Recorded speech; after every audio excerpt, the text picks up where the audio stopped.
আসসালামু আলাইকুম ওয়া রাহমাতুল্লাহ। বাংলাদেশ জাতি হিসাবে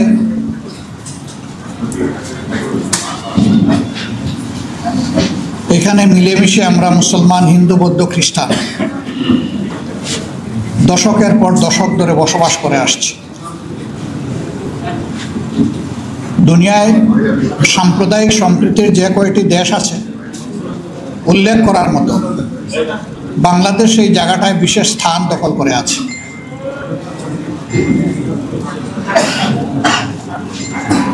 এখানে যারা আছেন তারা মানুষকে তাদের কর্তব্যের ব্যাপারে সতর্ক করেন, মানুষকে সুস্থ সুন্দর একটি সমাজ গঠনের জন্য উদ্বুদ্ধ করেন,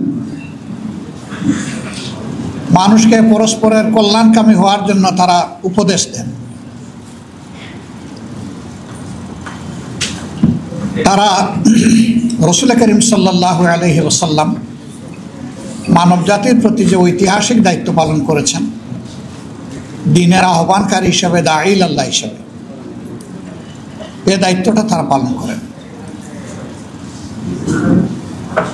আজকে খুবই ভালো হতো সারা বাংলাদেশের ময়দান, এমনকি দেশের গণ্ডি অতিক্রম করে অনেকেই বিশ্বে দাঈল আল্লাহ হিসাবে যারা কাজ করেন তাদের অভিজ্ঞতা এবং অবজারভেশন যদি নিজ কানে শুনতে পারতাম অনেক ভালো লাগতো, কিন্তু সময়ের সংক্ষিপ্ততার কারণে এই পর্বটা আমাদের হয়ে ওঠেনি। সম্মানিত উলামায়ে কেরাম, এটি ঠিক যে বাংলাদেশের 90.8% মানুষ আদমশুমারি, সর্বশেষ আদমশুমারি অনুযায়ী মুসলমান, বাকি হিন্দু, বৌদ্ধ এবং খ্রিস্টান। কিন্তু আমরা এখানে ধর্মের ভিত্তিতে জাতিকে বিভাজিত করার পক্ষে নয়। আমরা একটা ঐক্যবদ্ধ জাতি দেখতে চাই। এদেশে আমরা যেমন নিজেরা আল্লাহ তাআলার দরবারে দরখাস্ত করে পয়দা হওয়ার জন্য কোনো উদ্যোগ নেইনি, ঠিক অন্যরাও আল্লাহর ইচ্ছায় এখানে পয়দা হয়েছে। মানুষের সামনে বিভিন্ন ধর্ম মত আছে। আল্লাহ তাআলা বিবেকের শানিত শক্তি দান করেছেন। মানুষ তার বিবেচনা এবং বিবেকের জায়গা থেকে সে ধর্মকে গ্রহণ করবে। এ জায়গায় আমাদের দায়িত্বটা কি? আমাদের দায়িত্ব হচ্ছে আল্লাহ তাআলার দেওয়া শাশ্বত বিধান, সকল নবীদের শেষ নবী, পূর্ণাঙ্গ বিধান এবং খাতিমুন নবিয়্যিন, এর মাধ্যমে দুনিয়াবাসীর জন্য যে আলোকিত বিধান বা সংবিধান পাওয়া গিয়েছে আল কোরআন, এবং এই আল কোরআনকে বাস্তবায়ন করতে গিয়ে নবী করিম সাল্লাল্লাহু আলাইহি ওয়াসাল্লাম তার ফিকির, তার দাওয়া এবং তার কর্ম, এই সবগুলার অনুসরণ করা এবং মানুষকে এগুলার অনুসরণের আহ্বান জানানো। কেন? মানুষ সমাজবদ্ধ জীব। মানুষ একা একই বাঁচতে পারে না, বাঁচা অসম্ভব। এই সমাজে চলতে গেলে পরস্পরের সহযোগিতা লাগবেই। প্রাত্যহিক জীবনে এটা একটি অনিবার্য, অপরিহার্য প্রয়োজন। এটাকে উপেক্ষা করার শক্তি আমাদের কারণে। এবং সেই ক্ষেত্রে আমি যখন নাগরিক সেবা নেব, সেই নাগরিক সেবা যারা দিবেন তাদের বিভিন্ন ধর্ম, বর্ণ, গোত্রের পরিচয় থাকতে পারে, কিন্তু সেবার জায়গাটায় তিনি একজন সেবক, আর গ্রহীতার জায়গায় আমি একজন গ্রহীতা। বাজারে আমরা সওদা করতে গিয়ে প্রথমেই জিজ্ঞেস করি না যে আপনার নাম কি, আপনার ধর্ম কি। প্রথমেই দেখার চেষ্টা করি আমি যে সওদাটা কিনতে এসেছি মানসম্মত সেই সওদা এই দোকানে আছে কিনা। যদি থাকে এবং তার দামটাও যদি আমার কাছে গ্রহণযোগ্য হয়, যথাযথ মনে হয়, তাহলে আমি এটা দেখেই কিন্তু আমি আমার সওদা কিনব।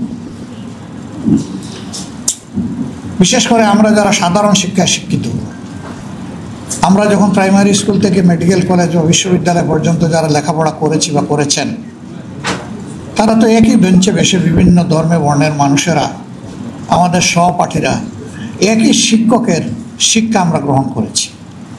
সেই ক্ষেত্রে কেউ কাউকে তাড়িয়ে দেয়নি যে তুমি অমুক, এখানে বসার অধিকার তোমার নাই, তুমি মাইনরিটি, তুমি কেন এখানে, এটা কেউ বলেনি। এটা বলা হচ্ছে হীনমন্যতা। এটা তার অধিকার, সে এটা পাবে।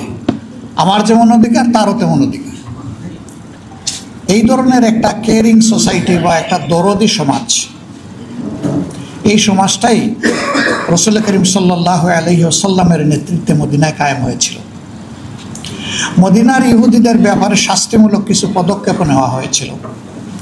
এটি এ কারণে নয় যে তারা একটা নির্দিষ্ট ধর্মের অনুসারী এবং তারা ইসলাম কবুল করেন, এটার জন্য নয়, বরঞ্চ এটা ভিন্ন কারণে।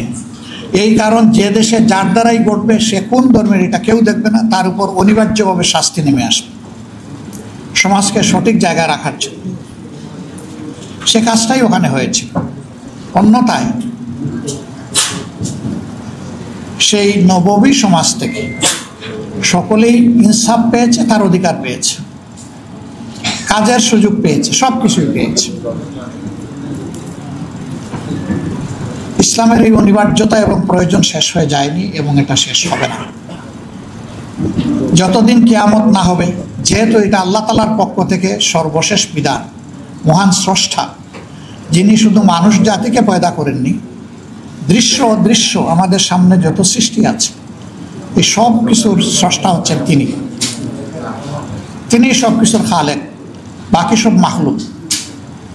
এই বিধানটা তার পক্ষ থেকে এসেছে।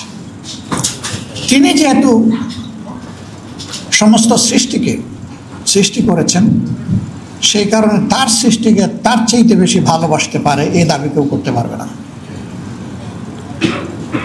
আর কোরআন আমি যতটুকু বুঝেছি, এটা শুধু মুসলমানদের জন্য তো নয়, মানব জাতির জন্য নির্বিশেষে।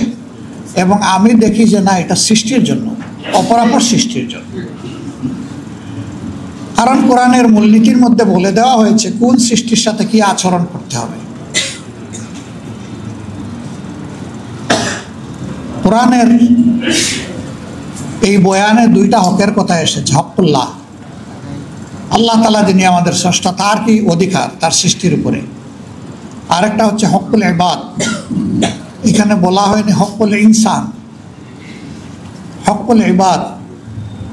সমস্ত সৃষ্টি ইচ্ছায় হোক অনিচ্ছায় হোক আল্লাহ তাআলার ইবাদত করে, গোলামি করে, তার সেট করা নিয়ম মেনে চলে। এই দুনিয়ার ইতিহাস হাজারো বৎসরের, কিন্তু কোথাও কেউ দাবি করে না যে আগে সূর্য উঠতো পূর্ব দিকে, এখন উঠে উত্তর দিকে, এটা কেউ দাবি করে না। সূর্য তার অবস্থান পরিবর্তন করতে পারবে না, কারণ এটি আল্লাহ তাআলা তাকে সেট করে দিয়েছেন যে যতদিন দুনিয়া থাকবে ততদিন তাকে ওই দিকেই উঠতে হবে এবং ওই দিকে পড়তে হবে। তবে শেষ দিনটায় তার উত্থানটা হবে ভিন্ন দিক থেকে, উল্টা দিক থেকে। সেটা ওই দিন শেষ হওয়ার দিন, সেই দিন হবে ভয়াবহ দিন। আল্লাহ তাআলা সেই ভয়াবহ দিনকে উপলব্ধি করে মানব জাতিকে সঠিক পথে চলার তৌফিক দান করুন। এরকম সব কয়টি সৃষ্টি আল্লাহর সিদ্ধান্ত মানতে গোলামি করতে বাধ্য।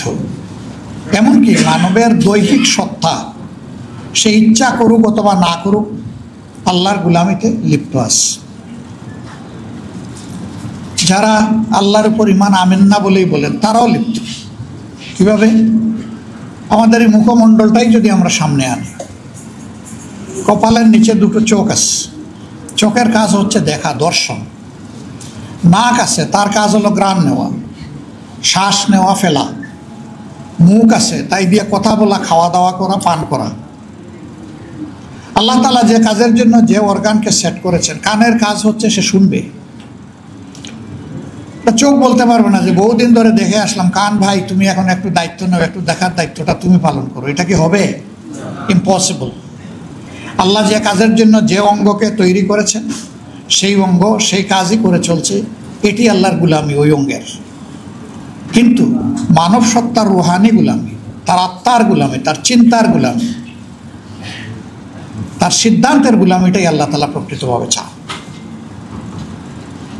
যারা গুলামি মানে হচ্ছে আনুগত্য স্বীকার করা, যারা আল্লাহ তাআলার পরিপূর্ণ আনুগত্য স্বীকার করে, আল্লাহ তাআলার পক্ষ থেকে তাদের জন্য আমান, নিরাপত্তা দেওয়া হয়, তারা শান্তি পায়, তারা সম্মানের সাথে থাকে, তারা দুনিয়ার কোনো আল্লাহ ছাড়া অন্য কারো কাছে মাথা কখনো নত করে না। তাদের সম্মানের মাথা এক জায়গায় নত হয়, সেটি আল্লাহ রাব্বুল আলামিন। আল্লাহ তাআলার সৃষ্টির কুদরত এবং মানব জাতির প্রতি তার অতি মেহেরবানি অনেকগুলা বিষয়। এর মাঝে একটা বিষয় যদি শুধু আমরা চিন্তা করি, আমাদের সামনে দৃশ্যমান যত প্রাণী জগৎ আছে, উদ্ভিদ জগৎ আছে, তাদের দিকে যদি তাকাই, আমরা দেখব যে সবাই মাথা নোয়ানো অবস্থায় আছে। কেউ রুকুর হালতে, কেউ সিজদার হালতে, কেউ বুকের উপর ভর দিয়ে চলে, আবার কেউ কোমর বাঁকিয়ে রুকুর হালতে চলে। এমনকি গাছপালা, তার মাথাও দেখবেন, ডালগুলোও দেখবেন নিচের দিকে ঝুঁকে যায়। একমাত্র সৃষ্টি পা থেকে মাথা স্ট্রেট লাইন আপওয়ার্ড, মাথা সোজা করে আছে, শুইলেও সোজা থাকে বডির সাথে। আল্লাহ তাআলা এইভাবে সকল সৃষ্টির কাছে সে যাতে উন্নতম মশির থাকতে পারে সেরকম করেই পয়দা করেছেন, কিন্তু শর্ত একটা দিয়েছেন যে ওই মাথা শুধু আমার কাছে নোয়াইতে হবে, আল্লাহ তাআলার কাছে নোয়াইতে হবে। এই মাথা নোয়ানোর মানে হচ্ছে আল্লাহ তাআলার দরবারে বিনয়ী হওয়া, তার আনুগত্য প্রাণ ভরে মেনে নেওয়া। আল্লাহ তাআলা বিনয়কে বড় পছন্দ করেন। এটি শুধু আল্লাহ তাআলার গোলামের ক্ষেত্রে নয়, মানুষের সাথে আচরণের ক্ষেত্রেও বিনয় হচ্ছে প্রকৃত মুমিনের আত্মার ভূষণ। যে মানুষ যত বিনয়ী হয়, আল্লাহ তাআলা মানুষের মনে তার প্রতি তত বেশি ভালোবাসা পয়দা করে দেন। কিন্তু যে মানুষ বিনয়ী হতে পারে না, সে মানুষের সামনে এসে অন্যরা যতই তাকে সম্মান প্রদর্শন করুক, আড়ালে আবদালে তাকে সম্মান করে না, বলে যে এই লোকটা অহংকারী, দাম্ভিক, উদ্ধত। বিনয়ী মানুষের ক্ষেত্রে মানুষ এই ধারণা নেয় না। মানুষ বলে ইনি মাটির মানুষ। মাটির মানুষ মানে কি?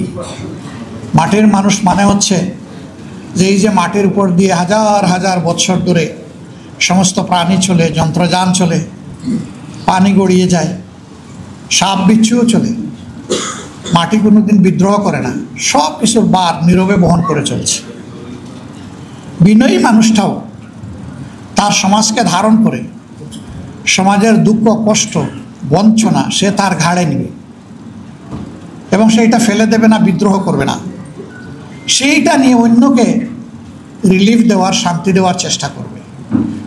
সম্মানিত বন্ধুগণ, আল্লাহ তাআলার পক্ষ থেকে মানুষকে সেই বিনয়টাই অবলম্বন করতে বলা হয়েছে। ইবাদুর রহমানিল্লাযীনা ইয়ামশুনা আলাল আরদি হাওনা ওয়া ইযা খাতাবাহুমুল জাহিলুনা ক্বালু সালামা। রহমানের অনুগত বান্দারা জমিনে যখন চলাফেরা করবে, তখন তারা বিনয়ের সাথেই চলাফেরা করবে। তবে জীবন চলার পথে বিভিন্ন জায়গায় বিভিন্ন চ্যালেঞ্জ আসবে। কিছু মানুষ তার বিনয়ের পথটাকে রুদ্ধ করে দিতে চাইবে, তার সরল এবং সত্য পথের উপর চলাকে বন্ধ করে দিতে চাইবে, তাকে বিভিন্ন প্রশ্নমানে জর্জরিত করবে, কুতর্কে জড়াবে, তার উপর মিথ্যা অপবাদ আরোপ করবে। এরকম যদি কোথাও কারোর সাথে মোলাকাত হয়ে যায়, প্রথমে বিনয়ের সাথে সহজ সরলভাবে তার সাথে আলাপ হবে। যদি মনে হয় যে সে তো হার মানার লোক না, সে যে কোনো মূল্যে সত্য মিথ্যা হোক সে জিততে আসছে, এই ক্ষেত্রে আল্লাহ তাআলা সমাধান দিয়ে, ঔষধ দিয়ে বলছেন, এখানে ঔষধ হলো সালামা, ওর শান্তি কামনা করে এখান থেকে চলে যাওয়া, আল্লাহর দেওয়া মূল্যবান সময়কে নষ্ট না করা। ওলামা হজরত, আপনারা চলতে গিয়ে দেখবেন চলাফেরায় যে দিনের ব্যাপারে অনেকেই সেই রকম চ্যালেঞ্জ ছুড়ে দেবে। এই ক্ষেত্রে আল্লাহ তাআলা বলেন নাই যে চ্যালেঞ্জের মোকাবিলায় তুমি আর একটা শক্ত পাল্টা চ্যালেঞ্জ ছুড়ে দাও। বলেছেন এই ক্ষেত্রে আপনি চলে যান, তার জন্য শান্তি এবং কল্যাণ কামনা করুন। হতে পারে আপনার দোয়া তার জন্য বরকতের কারণ হয়ে যাবে, আল্লাহর দরবারে কবুল হয়ে যাবে। সে সত্যকে উপলব্ধি করার জন্য তার দিলের জানালা খুলে যাবে এবং এরপরে হয়তো ওরকম তর্কে সে আপনার সাথে আর জড়াবেই না। আবার যদি তার ভাগ্যে সেরকম হিদায়া না থাকে, তাহলে আপনি দিনের পর দিন তার সাথে সময় দিতে পারেন, কিন্তু আপনি জোর করে তাকে হেদায়েত দেওয়ার মালিক আপনি নন। হেদায়েতের এই চাবি আল্লাহ তাআলার হাতে। এই জায়গায় অসহিষ্ণু হওয়ার আমাদের কোনো সুযোগ নেই। যখন কোনো জাতি সংকটে পড়ে, তখন সেই জাতিকে, ওই জাতির আলেম বা শিক্ষিত লোকদের দায়িত্ব হচ্ছে তারা পথ দেখাবেন। তারা হবেন জাতির রাহবার। বাংলাদেশ এবং জাতি স্বাধীনতার পরে এক এক করে 54টি বছর পার করেছে। প্রথম স্বাধীনতা যদি আমরা চিন্তা করি 47 সালের, তাহলে এটাকে যোগ করলে হয়ে যাবে 84 বা 85 বছরের কাছাকাছি। এরকম সময় অতিক্রম করার পরেও 84 বছর হবে। আমাদের সমাজে একটা মানবিক সমাজ, একটা দায়িত্বশীল সমাজ হিসাবে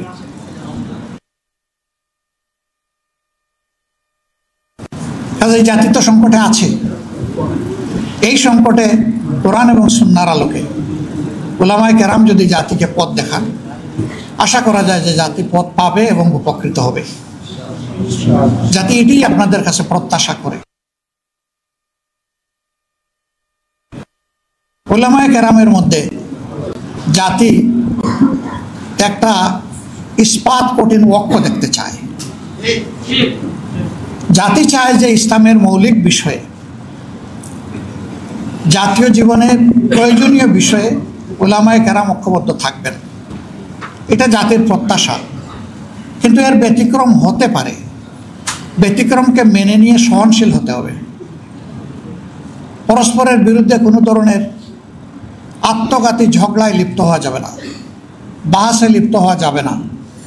হ্যাঁ, পরস্পরের প্রতি কল্যাণকামী হয়ে ব্যক্তিগত পর্যায়ে কথা বলবো, মন খুলে কথা বলবো।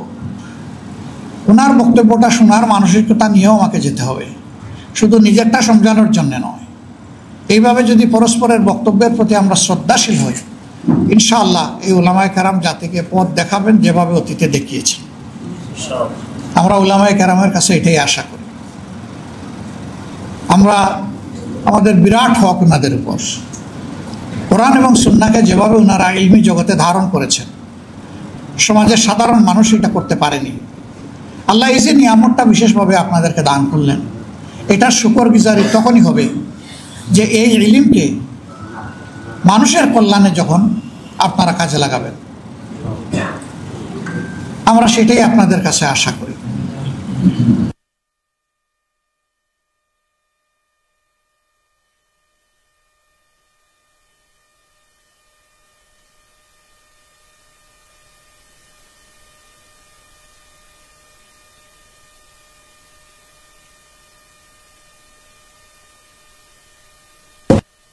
মেহরাবে দাঁড়িয়ে নামাজের ইমামতি করবেন, এটুকু আমার এবং আমাদের প্রত্যাশা নয়। আমরা চাই যিনি নামাজের ইমাম তিনি হবেন সমাজেরও ইমাম। নামাজের ইমামের ইমামতিতে যেমন মসজিদের ভিতরে আল্লাহর বিধান অনুযায়ী নামাজ কায়েম করার কারণে শান্তি প্রতিষ্ঠিত হয়েছে, ঠিক এই মুত্তাকি মানুষগুলা যদি সমাজে নেতৃত্ব দেন, তাহলে সমাজেও ইনশাল্লাহ শান্তি কায়েম হবে। যে মানুষগুলা শুধুমাত্র আল্লাহকে ভয় করে চলবে, জীবনের প্রত্যেকটি ব্যাপারে অধীনস্থ এবং সহকর্মীদের ব্যাপারে ভীত সন্ত্রস্ত থাকবে। আমাকে হুঁশিয়ার করে দেওয়া হয়েছে, কুল্লুকুম রাঈ ওয়া কুল্লুকুম মাসউলুন আলা আন রায়াতিহি আন রাঈ, যে তোমরা সকলেই দায়িত্বশীল এবং তোমাদেরকে অবশ্যই আল্লাহ তাআলা কিয়ামতের দিন জিজ্ঞাসা করবেন তোমাদের অধীনস্থদের ব্যাপারে। যার দায়িত্ব যত বড় সমাজে, তার জিজ্ঞাসাও হবে তত গভীর। এই ভয় যখন একজন মানুষের অন্তরে থাকবে, একজন ওয়ার্ড মেম্বার থেকে শুরু করে পার্লামেন্ট মেম্বার পর্যন্ত, এই চরিত্রের মানুষ যদি দেশের নেতৃত্বে আসেন, তাহলে আলহামদুলিল্লাহ আমরা যে মানবিক সমাজ আশা করি, সেই সমাজ প্রতিষ্ঠিত হওয়া সম্ভব। এর বাইরে গিয়ে জ্ঞান বিজ্ঞান দুনিয়াবী যোগ্যতায় পারদর্শী দক্ষ লোকেরা সমাজ পরিচালনা করলে এবং তাদের অন্তরে সেই জবাবদিহির ভয় না থাকলে কি হয় তা তো আমরা দেখছি, নতুন করে তো দেখার কিছু নেই। আমার বলতে কোনো দ্বিধা নেই, শিক্ষিত সমাজের সকলে নয়, কিন্তু শিক্ষিত সমাজের একটা অংশের মানুষ যে ক্ষতি জাতির করে সারা সাধারণ দেশবাসী কোটি কোটি মিলেও সেই ক্ষতি জাতির করতে পারে না, এই যোগ্যতা তাদের নাই। কলমের খোঁচায় একজন মানুষের জাতির কিসমত যেভাবে ধসে পড়ে 1 কোটি মানুষ একত্রিত হয়েও সেই ক্ষতিটা করতে পারবে না। এই ক্ষেত্রেও উলামায়ে কেরামের বিশেষ দায়িত্ব রয়েছে জাতিকে জাগ্রত করা, সতর্ক করা। আপনারা সেই খেদমত আঞ্জাম দিবেন আমরা আপনাদের কাছে আশা করি। কোরআনের আলোকে কোরআনের গল্পই মানুষের জন্য যথেষ্ট। এখানে আহসানুল কাসাস আছে, সুন্দর সুন্দর জীবন ঘনিষ্ঠ গল্প আছে। এই গল্পগুলো মানব জাতির জন্য আল্লাহর পক্ষ থেকে নিয়ামত হিসাবে উপহার, যে এরকমই অতীতে মানুষগুলোর সাথে আল্লাহ তাআলা হয় তার রহমত বর্ষণ করে সাহায্য করেছেন, অথবা তাদের দুর্বৃত্তপনার কারণে আল্লাহ তাআলা তাদেরকে শায়েস্তা করেছেন। এটি যথেষ্ট, এর বাইরে আর কোনো গল্প আমাদের আনার প্রয়োজন নেই। এটি যথেষ্ট। সারা জিন্দেগি এই গল্পগুলো বললেও ওই গল্পের যে হাকিকত এটা আমরা শেষ করতে পারবো না উপলব্ধি করে। এটা একটা কন্টিনিউয়াস প্রসেস। আল্লাহ তাআলা আমাদেরকে তৌফিক দান করুন। সাংবাদিক বন্ধুরা কষ্ট করে এসেছেন সকালবেলা, সাধারণত সারা রাত তারা কাজ করেন আর সকাল 11:30 পর্যন্ত তারা বিশ্রাম নেন। আজকে তাদের বিশ্রামের সময়টা আমরা কেড়ে নিয়েছি। আমরা আপনাদেরকে বিশেষভাবে ধন্যবাদ জানাই এবং কৃতজ্ঞতা জানাই। এই জাতি গঠনে আপনাদের হাতিয়ারটা বড় শক্তিশালী হাতিয়ার। জাতির মানুষ গঠনের সিদ্ধান্ত গ্রহণে আপনাদের দিগদর্শন অতি প্রয়োজন। এই জন্য আপনাদেরকে বলা হয় জাতির বিবেক, অর্থাৎ নিজের প্রজ্ঞা দিয়ে জাতিকে চাবুক মেরে আপনারা বিবেক জাগিয়ে দেবেন। এটি আপনাদের কাছে আমরা প্রত্যাশা করি। মিডিয়াকে বলা হয় জাতির দর্পণ, সমাজের নিখুঁত চিত্র ভালো মন্দের, যার যেটা পাওনা কালো অথবা সাদা সেইটা আপনারা তুলে আনবেন, এটা আমাদের প্রত্যাশা। আল্লাহ রাব্বুল আলামিন সমাজের সকল শ্রেণী পেশাকে একত্রিত হয়ে একটি ঐক্যবদ্ধ জাতি হিসেবে সামনের দিকে শান্তি এবং কল্যাণের দিকে একটা মানবিক সমাজ বিনির্মাণে আমাদেরকে এগিয়ে যাওয়ার তৌফিক দান করুন। আসসালামু আলাইকুম ওয়া রাহমাতুল্লাহি ওয়া বারাকাতুহু।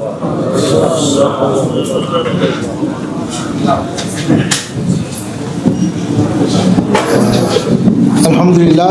সম্মানিত ডেলিগেট ভাইয়েরা, আপনারা একটু বসবেন মেহরবানি করে। ডেলিগেট ভাইরা মেহরবানি করে বসবেন। এখন একটি ইসলামী সঙ্গীত পেশ করছেন বিশিষ্ট দাঈ মাওলানা আব্দুল্লাহ।